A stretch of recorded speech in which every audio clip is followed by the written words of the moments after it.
on the topic of synchronicity, Jake, I wanted to talk about this video that I think it's probably one of the most recent ones that has come out, showing probably one of the most baffling cases of synchronicity, in my opinion.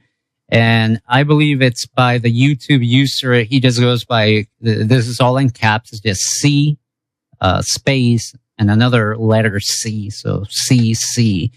And he did a video in which obviously one of the last places that Elisa Lam was seen at was the last bookstore, which I guess that in itself is a bit of a strange title in, again, the context we find ourselves in. Yeah, definitely. And there's a few synchronicities attached that itself. I don't know if you want to talk about that. Basically, this is totally crazy, by the way. Yeah, you explain that. Yeah, no, this is the crazy part. So apparently this YouTube user went in and checked out the last bookstore website. And when he was looking for the registration information for the website, he found that the last bookstore uses a service called registrantprivacy.com.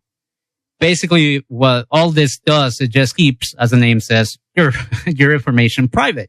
I get it. You want to keep certain information private, especially if it's your business. So the last bookstore apparently uses this service, registrantprivacy.com. He went there and he found that the last bookstore has a mailing address. And this mailing address is in Canada. Specifically, it's a P.O. box in Burnaby, British Columbia.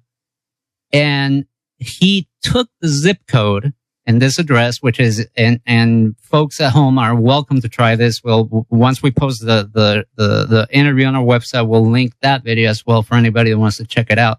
But you take that zip code of the last bookstore, which is the last place that Elisa Lam was seen. You take the zip code V5G space 4S2 and you put that into Google Maps.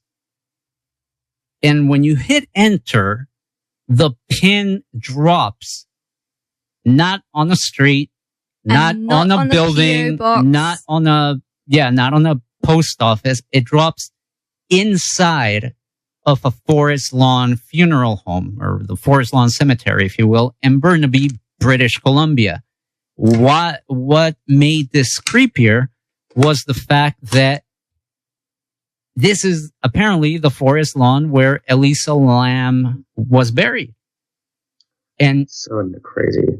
And it's so strange and it's so bizarre. Now, he went a step further and he looked up the P.O. box address, and the post office box is a very short distance from the cemetery. Now, what's interesting is that the P.O. box has a different zip code. And when you plug that zip code into Google Maps, it actually shows you the area that P.O. box covers, including the cemetery. And then he goes back and puts the zip code found on the registration for the last bookstore, and it takes him back to this one pin inside the Forest Lawn Cemetery.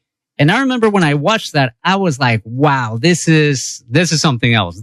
How do you take that, Jake? Is this just a really, really big coincidence? That was another slap across the face to logic. It really leaves you speechless, doesn't it? Like, how is that possible? And here's another one. I'm actually just found this one. So the Tuberculosis Research Center, which was doing a large amount of the research on that tuberculosis test, happens to be located at the University of British Columbia. Oh, what? Which is where Elisa Lam went to school. Whoa. Yeah.